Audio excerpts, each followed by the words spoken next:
വേണ്ട, എനിക്ക് കാണണ്ട. ദുഷ്ട, പട്ടാഴിയിൽ ആണിനെ മയക്കിയെടുത്ത് അടിച്ചു തെളിക്കാരി. അവളിനിയും കണ്ണീര് വാർക്കണം. അവളുടെ ഒരു പഠിത്തം. ആ വനദേവതയ്ക്ക് വേണ്ടിയാണല്ലോ എന്റെ മോൻ വീണത്. കുഞ്ഞുണ്ണി നിന്നോട് കലഹിച്ചത്. അപ്പൊ ശിക്ഷയുടെ ഒരു ഓഹരി തുളസിക്ക് അവകാശപ്പെട്ടതാണ്.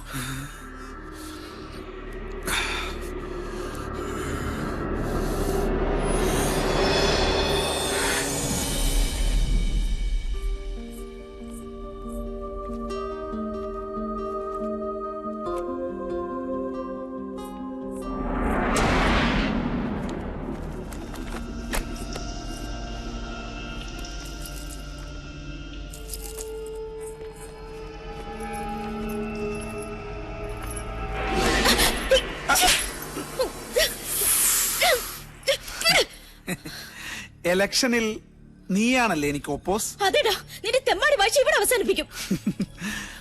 അവസാനിപ്പിക്കും ഇന്നു. അതിനു മുൻപേ നിന്നെ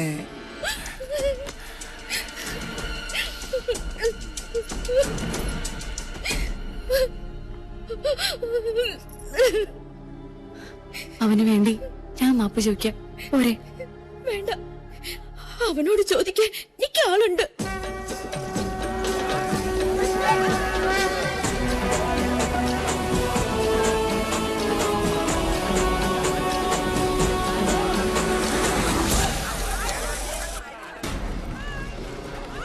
ഏത് അമ്പലക്കാളയാണ് അവിടെ മേഞ്ഞ് പുളയ്ക്കുന്നത്? സൂര്യോ കീരിയോ? സൂര്യൻ മുകളിലുണ്ട്.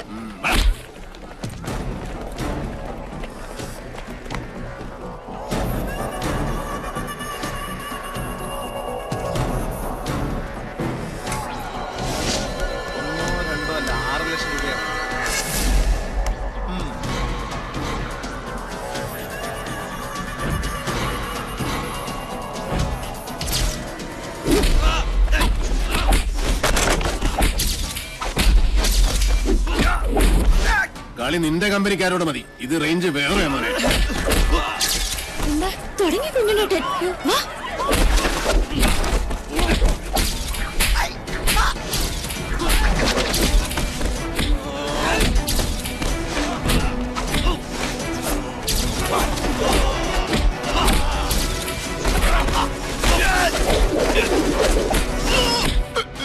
പട്ടാഴിയിലെ പെണ്ണിനെ തൊട്ട കയ്യല്ലേ ഇത്? അന്നം തിന്നാനാലും ശരി, ആസനം കഴുകാനാലും ശരി, ഇനി ഇത് നിനക്ക് ഉപകരിക്കണം. ഇപ്പൊ നീ പൊയ്ക്കോ. മേലാൽ കോളേജിൽ എന്നല്ല ഈ ഭൂമി ലോകത്ത് ഏതെങ്കിലും പെണ്ണ് നീ തൊട്ടു എന്നറിഞ്ഞാൽ അന്ന് നിന്റെ വഴിയോടെ ഞാൻ പട്ടിക്കിട്ട് കൊടുക്കും. മനസ്സിലാടാ? ഓ പൂണൂരിട്ട സൂര്യമോനെ, പോടാ പോടാ. പോരെ.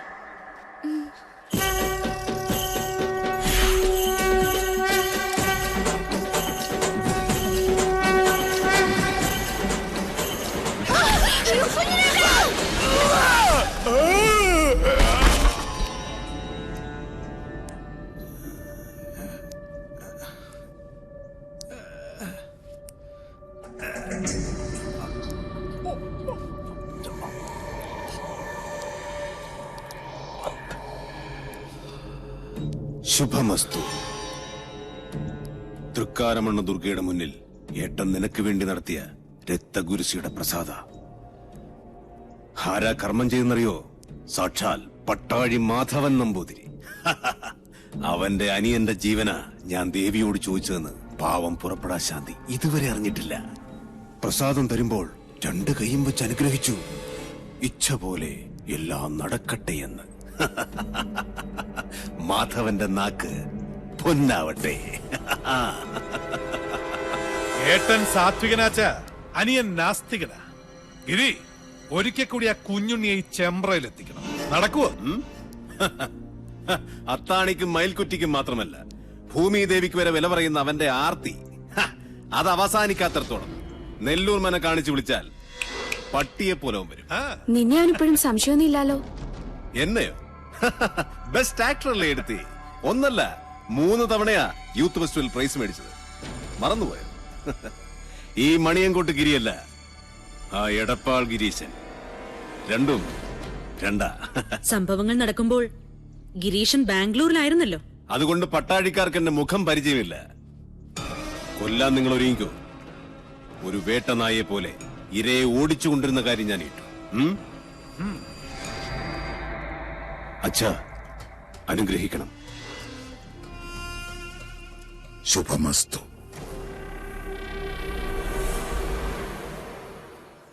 അതെ, കുത്തിയിരിപ്പ് സത്യാഗ്രഹം നടത്താനല്ല ഞാനിവിടെ വന്നത്. എന്റെ സമയത്തിന് എനിക്ക് വിലയുണ്ട്. എന്തിനാ ഇപ്പൊ എന്നെ കൊണ്ട് വിളിപ്പിച്ചത്?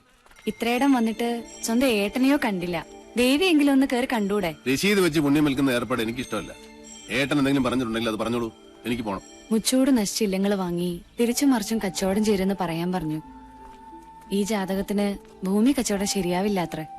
ഞാൻ തിരിച്ചുമറിച്ച് ഇല്ലങ്ങളും പറമ്പുകളും വിറ്റ് കിട്ടുന്ന കാശുകൊണ്ടാ പട്ടാഴിയിലെ പത്തായപ്പുര നിറഞ്ഞു കിടക്കുന്നതും അവിടുത്തെ ദാസ്യ പരമ്പരയെ മുഴുവൻ ഇക്കാലം അത്രയും തീറ്റിപ്പോറ്റിയതും.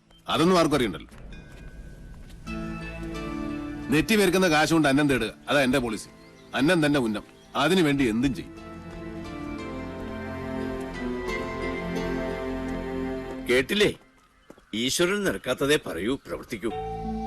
അകത്തിരിക്കുന്ന ആളോട് അനിയന് വേണ്ടി മനസ്സോടൊന്ന് പ്രാർത്ഥിക്കാൻ പറയാ. അമ്മേ നാരായണ.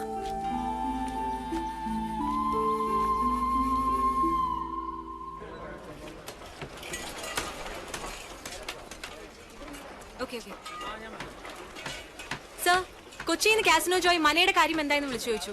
ഏത് മന? നെല്ലൂർ മന.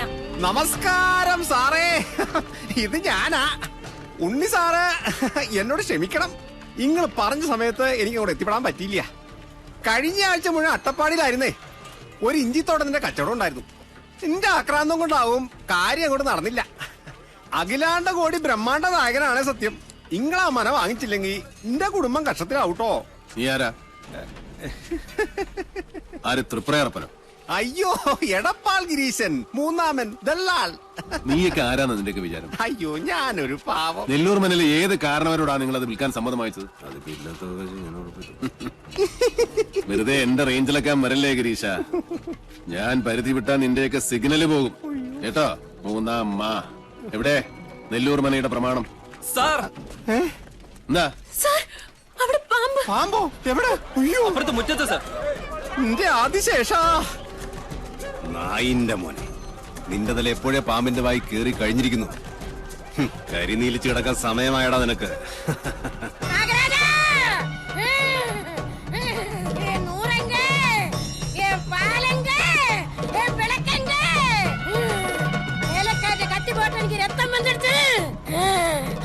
என்ன என்ன வேலை நிறுத்தி இங்க குடியிருத்து இல்லானா நான் இங்க பூரா சபிச்சு முடிச்சிடுவேன். நாகராஜா, ഒന്ന് മാറി.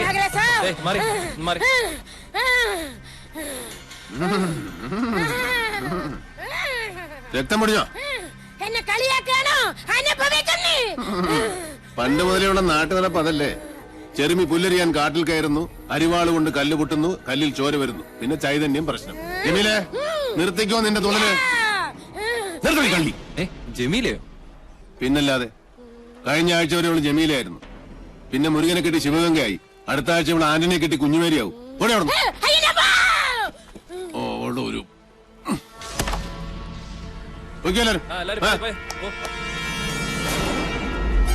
മാറുക, അങ്ങോട്ടൊന്ന് മാറുക. സമ്മതിച്ചിരിക്കണു സാറേ, സമ്മതിച്ചിരിക്കണു. EMS-നും വീട്ടിക്കും ശേഷം നമ്പൂരി സമുദായത്തിൽ പറഞ്ഞ തീപ്പൊരിയാ നിങ്ങള്. സാറേ, കണ്ട കീഴ്ജാതിക്കാര് കയ്യേറണ മുമ്പ് ആ മന പട്ടാഴി മനയോട് ചേരണമെന്നാ ദേവപ്രമാണം. അത് നടന്നേ പറ്റൂട്ടോ. രേഖകൾ പ്രകാരം എവിടെയോ ഒരു അവകാശി ജീവിച്ചിട്ടുണ്ടെന്നാ. അയാളെ ഞാൻ കണ്ടുപിടിച്ച് ഉണ്ണിക്കൊണ്ടും തരും. ഉറപ്പാ? ഉറപ്പ്.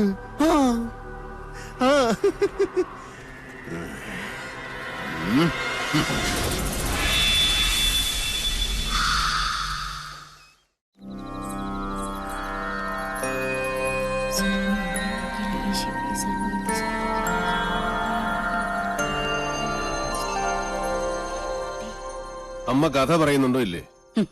കഥയല്ല ഉണ്ണിയെ, മുത്തച്ഛന്മാരുടെ കാലത്ത് നടന്ന സത്യങ്ങളാ. രാമവർമ്മ തമ്പുരാനാണെന്ന് നാട് ഭരിച്ചിരുന്നതേ. വേഗം പറയൂ ആദ്യമേ. ആ ഓട്ടുമന്തിൽ ഇത്തിരി വെള്ളം എടുത്തുണ്ടോ? തൊണ്ട താഴ്ചിട്ട് വയ്യ. സംഭവങ്ങളൊക്കെ നടന്നത് ഒരുപാട് വർഷങ്ങൾക്ക് മുമ്പാ. അന്ന് ഈ ചെമ്പ്ര ഒരു പുണ്യഭൂമി ആയിരുന്നു കേട്ടോ. ഏട്ടാ!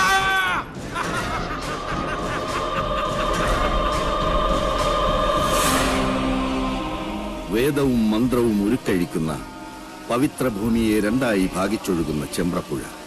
പുഴയ്ക്കക്കരയും ഇക്കരയും രണ്ടില്ലങ്ങൾ. ഒന്ന് മണിയങ്കോട്ടില്ലവും മറ്റൊന്ന് നെല്ലൂർ മനയും. ശരിക്കു പറഞ്ഞാൽ അനേകം ശിഷ്യ പരമ്പരകളുള്ള രണ്ട് ഗുരുകുലങ്ങൾ. മണിയങ്കോട്ട് വലിയ നമ്പൂതിരിക്ക് മക്കൾ 6 5 ആണും 1 പെണ്ണും. പെൺകുട്ടിയുടെ പേര് സാവിത്രി. ഓ കണ്ടാലോ അപ്സര കന്യക. അച്ഛനെ പോലെ തന്നെ ജ്ഞാനിയായിരുന്നു സാവിത്രി. അഞ്ജനം കൊണ്ട് കണ്ണെഴുതി, കുങ്കുമം കൊണ്ട് പൊട്ടുകുത്തി, കസ്തൂരി കളഭങ്ങൾ ചാർത്തി പല്ലക്കിൽ എഴുന്നള്ളുന്ന മണിയങ്കോട്ട് സാവിത്രി വിദ്യാദേവിയുടെ മനുഷ്യാവതാരമെന്ന് ചെമ്പ്രക്കാരെല്ലാം ഒരുപോലെ വിശ്വസിച്ചു. ഒരു നവരാത്രി കാലം മഹാരാജാവ് ചെമ്പ്രയിലേക്ക് എഴുന്നള്ളി.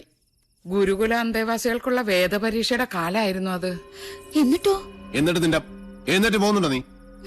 പറയാത്തമ്മേ, എനിക്ക് കേക്കണം. 2 ഗുരുകുലവും അപ്പുറവും ഇപ്പുറവും നിന്ന് ചോദ്യങ്ങൾ, തർക്കങ്ങൾ, ബുദ്ധിയുടെ മാറ്റൊരയ്ക്കൽ. മണിയങ്കോട്ട് ഗുരുകുല ഒരടി മുന്നിൽ. ആരാ അവിടുത്തെ നായിക? സാവിത്രി. തവമാതാ പതിവ്രത. നിന്റെ അമ്മ പതിവ്രതയാണോ? അല്ല. സാവിത്രി, മാതാവിനെയാണ് നീ അപമാനിച്ചത്. ഞാൻ പറഞ്ഞതാണ് സത്യം. ഏതൊരു ബ്രാഹ്മണ സ്ത്രീയും വേലി കഴിഞ്ഞാൽ 4-ാം ദിവസമാണ് തന്റെ പുരുഷനെ പ്രാപിക്കുന്നത്, അല്ലേ? അതെ, അതിനെന്താ? ആദ്യ ദിവസം അവളെ ചന്ദ്രന് സമർപ്പിക്കുന്നതായി സങ്കല്പിക്കുന്നു. 2-ാം ദിവസം ഗന്ധർവന്, 3-ാം ദിവസം പ്രജാപതിയായ അഗ്നിക്ക്. അത് കഴിഞ്ഞ് 4-ാം ദിവസം മാത്രമേ താലി കെട്ടിയ മനുഷ്യന് അവളെ സ്പർശിക്കാൻ പോലും നിങ്ങൾ അനുവദിക്കൂ. അന്നല്ലേ സേകമുഹൂർത്തം. അതുകൊണ്ട് ഞാൻ പറയുന്നു, ഒരു ബ്രാഹ്മണ ഭാര്യയും പതിവ്രതയല്ല. ജ്ഞാനിയാണ് നീ. മണിയങ്കോടിന്റെ മാനം നീ കാത്തു. ഇവിടെ കൊണ്ട് മതിയാക്കാൻ നെല്ലൂരെ. വരട്ടെ, ഒരു ചോദ്യം കൂടി ബാക്കിയുണ്ട്. സാവിത്രിയെ പരാജയപ്പെടുത്തിയാൽ മണിയങ്കോട്ട് ഗുരുകുലം വീഴുന്ന് നെല്ലൂർ കാർന്നോര് നിരീക്ഷിച്ചു. പേരക്കുട്ടിയുടെ പ്രായമുള്ള ആ ജ്ഞാനദേവതയോട് കാർന്നോര് ചോദിക്കാൻ പാടില്ലാത്ത ഒരു ചോദ്യം അങ്ങോട്ട് ചോദിച്ചേ. പഞ്ചേന്ദ്രിയങ്ങളെ ത്രസിപ്പിക്കുന്ന രസങ്ങളിൽ ഏറ്റവും വലിയ രസം ഏത്? മണിയൻകുട്ടി സാവിത്രി എന്തുത്തര പറഞ്ഞേ? പറഞ്ഞില്ലേ, ഉത്തരം കാർന്നോരുടെ മുമ്പിൽ ഓലയിൽ എഴുതി കാണിച്ചു സാവിത്രി. അതേമേ, സാവിത്രി എന്താ എഴുതിയത്?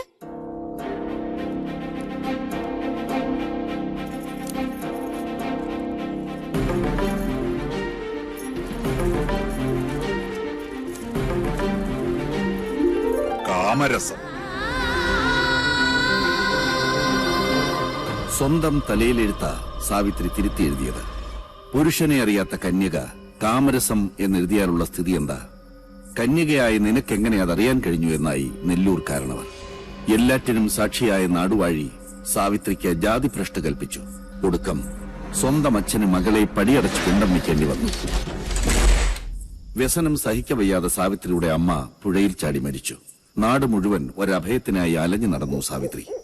ഒരു ദിവസം നെല്ലൂർ മനയുടെ പടിപ്പുര തുറന്ന് സാവിത്രി വന്നു.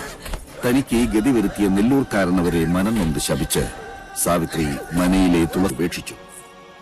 തന്നെ കൈവിട്ട ദേവതകളെ അയാൾ വേണ്ടെന്ന് വെച്ചു. വടക്കിനിയിൽ ചാത്തന്മാരെ കുടിയിരുത്തി.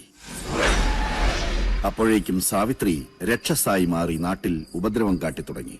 അഗ്നിക്ക് നെയ്യെന്നോണം സ്വന്തം പട്ടടയിൽ നിന്നും അച്ഛന്റെ പക നടപ്പാക്കാൻ മകൾ യക്ഷിയായി അങ്ങട് അവതരിച്ചു ചെമ്പ്രയിൽ.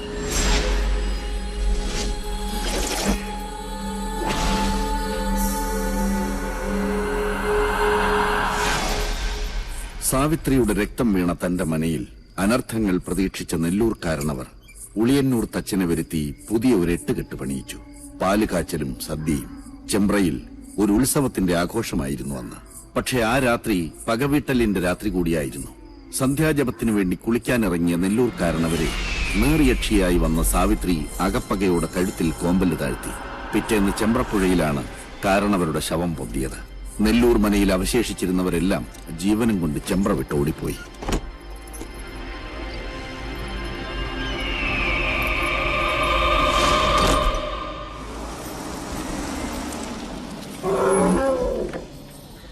അറിഞ്ഞോ വിശേഷം? അവൻ തിരിച്ചു വരുന്നു. ആരാ കുട്ടിയെ? കുഞ്ഞുണ്ണി. കൊടുക്ക നെല്ലൂർ മന വാങ്ങാൻ തന്നെ അവൻ തീരുമാനിച്ചു. എന്തു വിലക്ക്? ചുളു വിലക്ക്. എന്താ നിനക്ക് വേണോ? അവനെ ഇപ്രാവശ്യം സാവിത്രി തന്നെ കൊന്നോളും. നമ്മളതിന് ബന്ധപ്പെടണ്ട. വേണ്ട. പക്ഷേ അവനെ സാഹുത്രിയുടെ വിട്ടുകൊടുക്കില്ല ഞാൻ. അവനെ എനിക്ക് തന്നെ വേണം. വാ, വന്ന് വണ്ടി കയറി. കുറച്ച് കാര്യങ്ങൾ തീരുമാനിക്കാനുണ്ട്.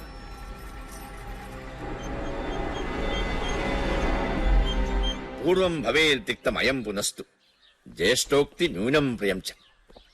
ഞാൻ പറഞ്ഞതൊന്നും ഉണ്ണിക്ക് മനസ്സിലായില്ലെന്നുണ്ടോ? എല്ലാം മനസ്സിലായി. മച്ചിയുടെ മകൻ മരുഭൂമിയിലെ മൃഗതൃഷ്ണയിലെ ജലത്തിൽ നിന്നും പൂക്കൾ പറിച്ചു ചൂടി മുയലിന്റെ കൊമ്പിൽ പണിത വില്ലുമെടുത്ത് കടലിൽ നായാട്ടിനിറങ്ങി. എന്താ വാക്യത്തിൽ വ്യാകരണ പശുണ്ടോ? ഇല്ലല്ലോ. ഇല്ല. പക്ഷേ നോൺസെൻസ് ആണ്, മീനിങ്ലെസ്.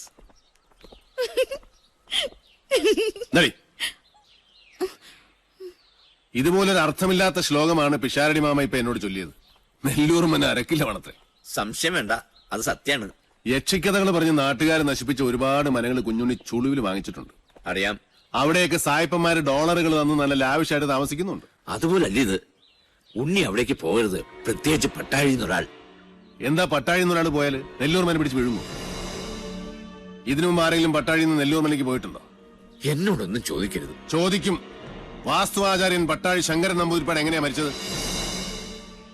ഇനിയിപ്പോ ഉണ്ണി അതൊന്നും അറിയണ്ട. അറിയണം എനിക്ക്. രാവും പകലും എന്റെ അച്ഛന്റെ കൂടെ നിഴൽ പോലെ നടന്നത് നിങ്ങളാ. പറയിപ്പിക്കുന്ന നിങ്ങളെ കൊണ്ട് ഞാൻ. പിഷാരടി, നടന്നതെല്ലാം അവൻ അറിയട്ടെ. വാങ്ങാൻ പോണ മനയുടെ മേന്മയും ചെമ്പ്രയിൽ നടന്ന മനുഷ്യക്കുരുതികളും. ചെമ്പ്രയിൽ പണ്ട് സംഭവിച്ചതെല്ലാം ഒരു കഥ പോലെ ഓർത്തു നടന്നു ചെമ്പ്രക്കാർ. കാലവും തലമുറകളും മാറി വന്നു. വർഷങ്ങൾക്ക് മുമ്പ് ഒരു ദിവസം പട്ടാഴി ഇല്ലത്തിന്റെ പടിപ്പുരയിൽ വന്ന് ഒരാൾ രക്ഷിക്കണേ എന്ന് കരഞ്ഞപേക്ഷിച്ചു. തലയ്ക്ക് മീതെ നിൽക്കുന്ന ശാപത്തിന്ന് ഒളിച്ചോടിയ നെല്ലൂർ മനയുടെ ജീവിച്ചിരുന്ന ഏക അവകാശിയായ നെല്ലൂർ ഹരിനാരായണനായിരുന്നു ആ നിർഭാഗ്യവാൻ. വാസ്തുവാചാര്യനായ പട്ടാഴി ശങ്കരൻ നമ്പൂതിരിപ്പാടിന്റെ പാദങ്ങളിൽ വീണ് തലതല്ലിക്കരഞ്ഞു.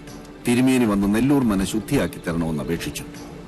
പട്ടാഴി ശങ്കരൻ നമ്പൂതിരിപ്പാടിനെ കൊണ്ട് മാത്രമേ സാവിത്രിയെ തളയ്ക്കാൻ പറ്റൂന്ന് നെല്ലൂർ ഹരിനാരായണൻ അറിയാമായിരുന്നു. സഹായം ചോദിച്ച് കാലിൽ വീണവരെ ആട്ടി ഓടിച്ചിട്ടില്ല പട്ടാഴിയിലാരും. പട്ടാഴി തിരുമേനി നെല്ലൂർ മനയിലേക്ക് വരാമെന്ന് വാക്കുകൊടുത്തു. അന്ന് പട്ടാഴിയിലുള്ളവരെല്ലാം തടഞ്ഞിട്ട് നിൽക്കാൻ കൂട്ടാക്കിയില്ല ശങ്കരൻ നമ്പൂതിരിപ്പാട്. പുറപ്പെട്ടു.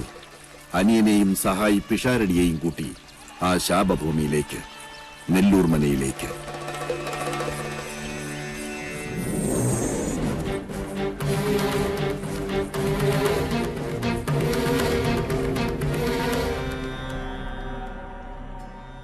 ഓം വിശ്വകർമ്മണേ നമഃ. ഒരു ദിവസം, ഒരൊറ്റ ദിവസം തിരുമേനി ഇവിടെ താമസിച്ച് നെല്ലൂർ മന മനുഷ്യവാസ യോഗ്യമാണെന്ന് നാട്ടുകാർക്ക് കാണിച്ചു കൊടുത്താൽ എന്റെ എല്ലാ ദുരിതങ്ങളിൽ നിന്നും ഞാൻ രക്ഷപ്പെടും.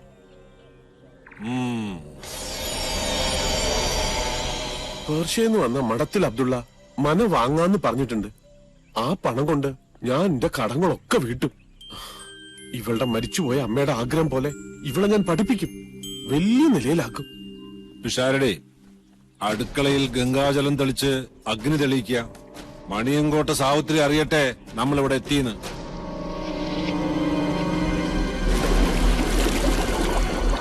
ജലയക്ഷിയുടെ ആവാസഭൂമി, പാതാളത്തിൽ നിന്നും പൊട്ടിപ്പുറപ്പെട്ട മഹാസിര. എവിടെയാ കുളം?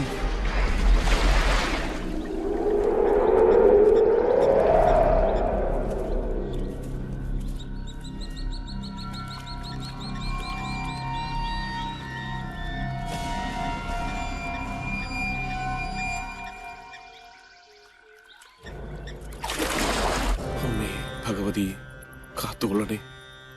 തീ കത്തിച്ചോളുക. അയ്യോ തിരുമേനി!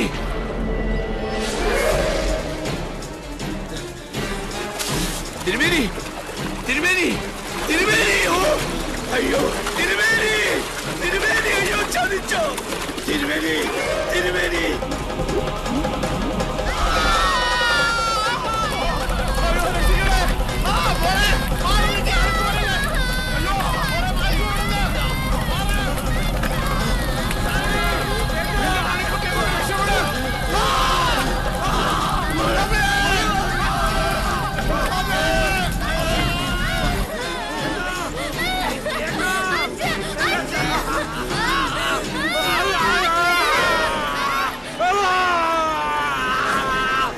ആ